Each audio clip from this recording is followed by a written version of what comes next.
welcome back to this series, guys. It's been a very long time.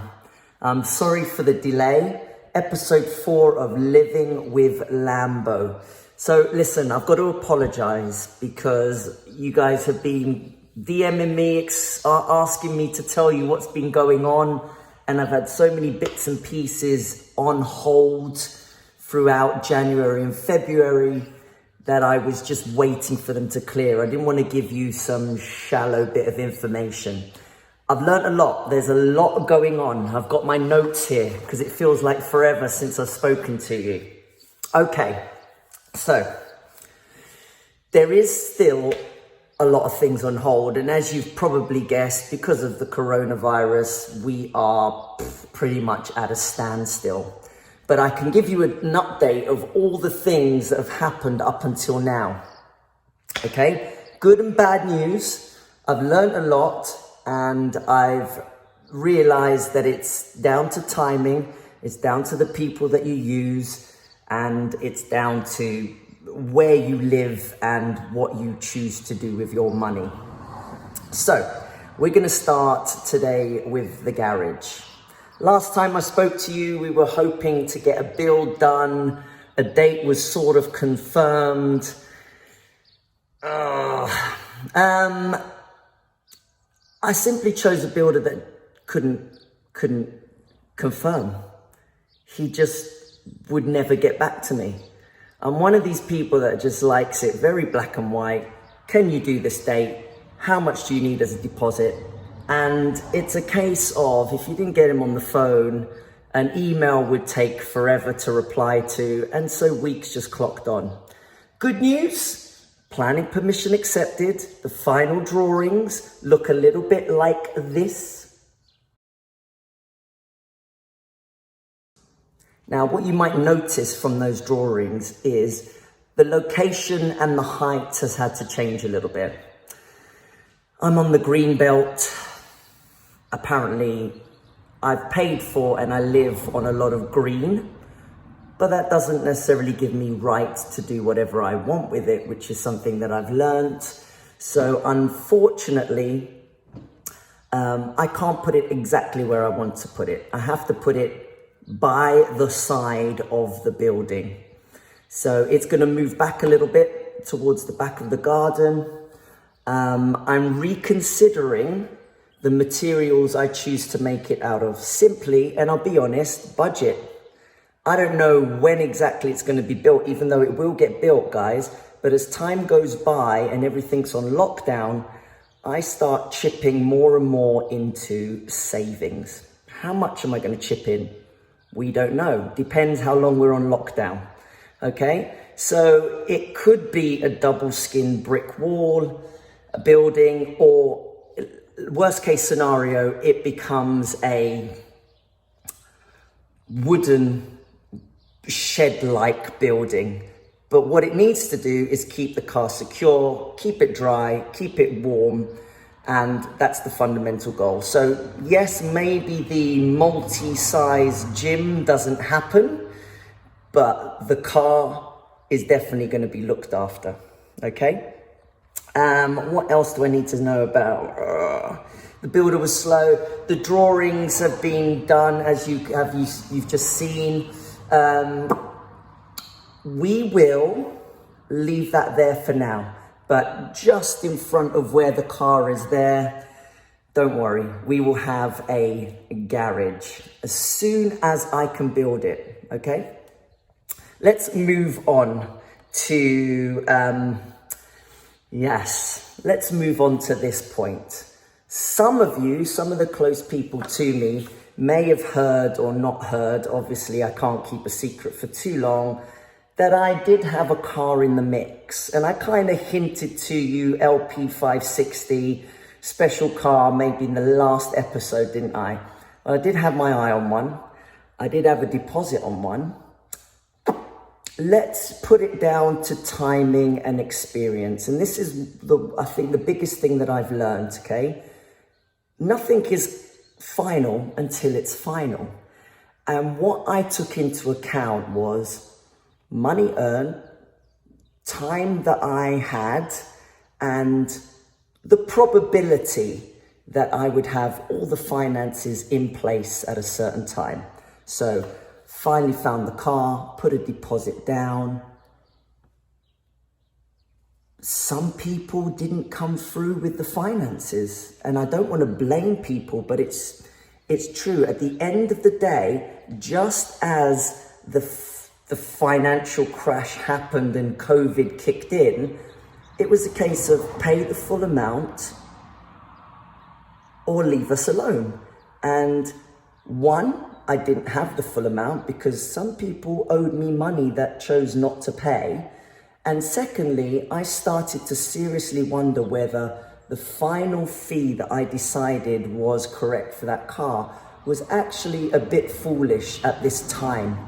Because what we're not sure of is what prices are going to do soon. And what I was very sure on was, one, I wanted a supercar, but two, that it was going to be a wise investment.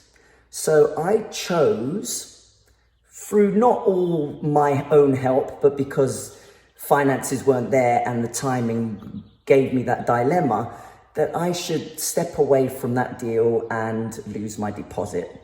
So this car here was probably going to be the one.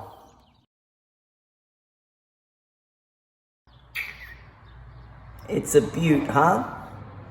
So that could have been the case, and it was very close to being, but I didn't want to post test drives and this and that about it when I wasn't completely sure. So that was a closer near miss than the yellow one, than the ones before. And again, like I say, I really embrace this one challenge, two knowledge that I'm getting from all of this.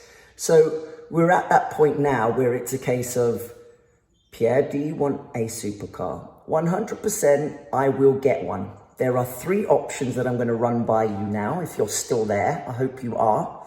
And I'm still wondering why you haven't pressed the subscribe button. It's right there. Go on, do it now. Okay, so what's going to happen is we just got to change the plans just a little bit, guys, okay? I've already mentioned the plans with the garage. Planning permissions in, the garage is definitely going up. What it gets made out of, i.e. how much I spend on it, is the variable because we're unsure about Corona right now. The plan with the car, I've got 3 on radar. Obviously, at the top of my list is an LP560, a Lamborghini Gallardo, for those of you that aren't too sure about cars, okay? You've just seen one as an example in white.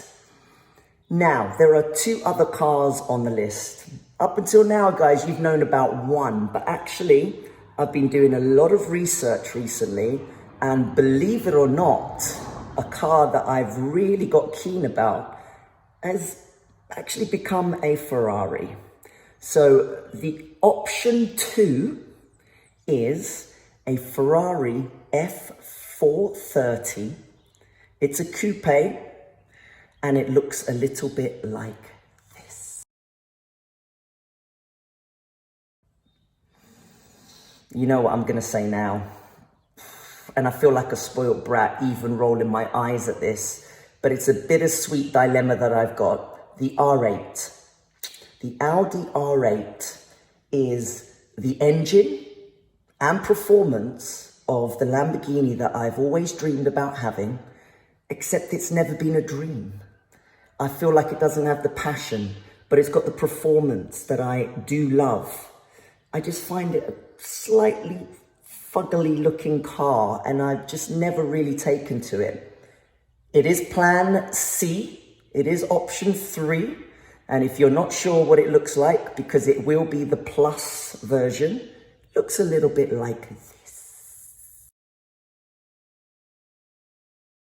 So do your research.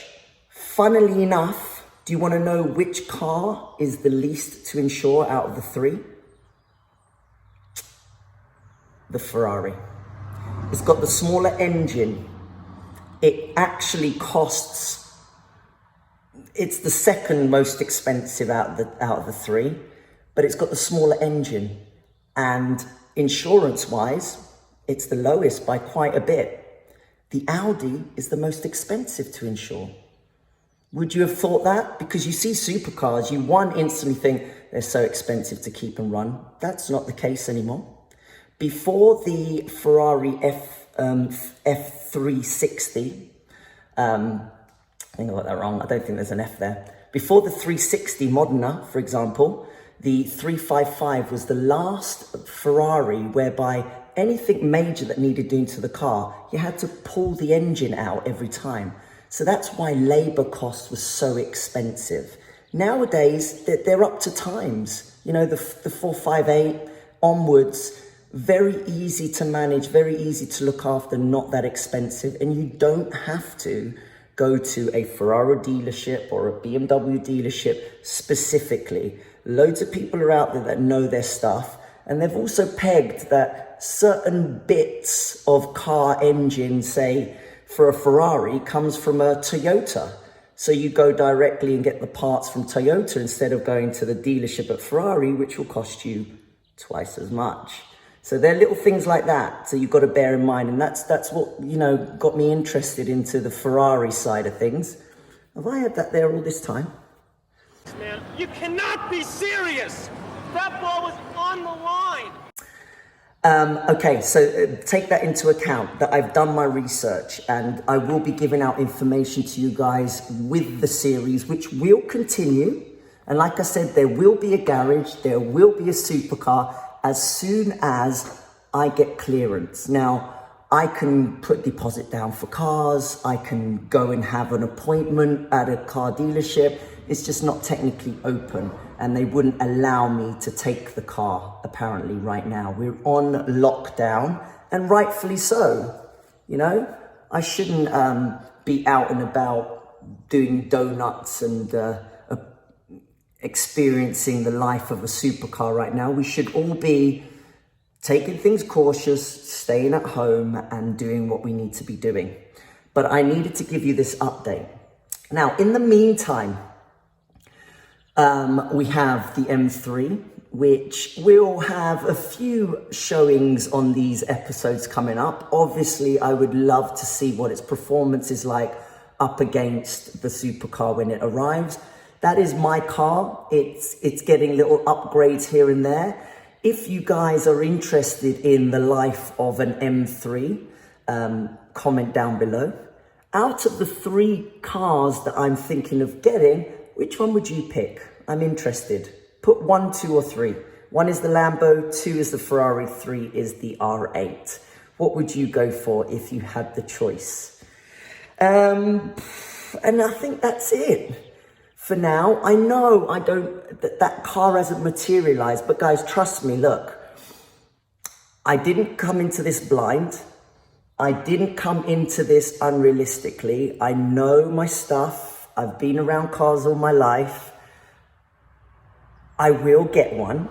It's a case of which one and when. And I'm sorry, but there was so much stuff that I wanted to tell you. The next episode was going to be me driving around in this amazing white Lamborghini limited edition, you know, and here comes the garage and everything was just slow. For starters, the first plans on the garage got turned down. The second ones got turned down. They started to negotiate and ask me whether I want to put it in the back garden. And I'm like, but I've got a massive field in the front of my house. Just put it there. No, green belt, you're not allowed to do that. It's little things like that you learn along the way. And I was getting really agitated with my architect because he should know these things, right? It felt like I was bouncing information between builders and architects on stuff that they're experts in, but I was finding out, telling them, and then they were telling me, yeah, that's right, it's a shame, but you can't. It was the most frustrating time. But like I say, drawings are done. It's a case of finding the right builder to put up the right garage at the right time. The cars are definitely those in the top 3. I'd love to hear what you got to say about them. But for now, guys, I think I've kept you long enough. I promise you that we will have some exciting stuff ahead, okay? Thank you for joining episode 4, where we buff bodies and we buff cars. See you soon. Goodbye.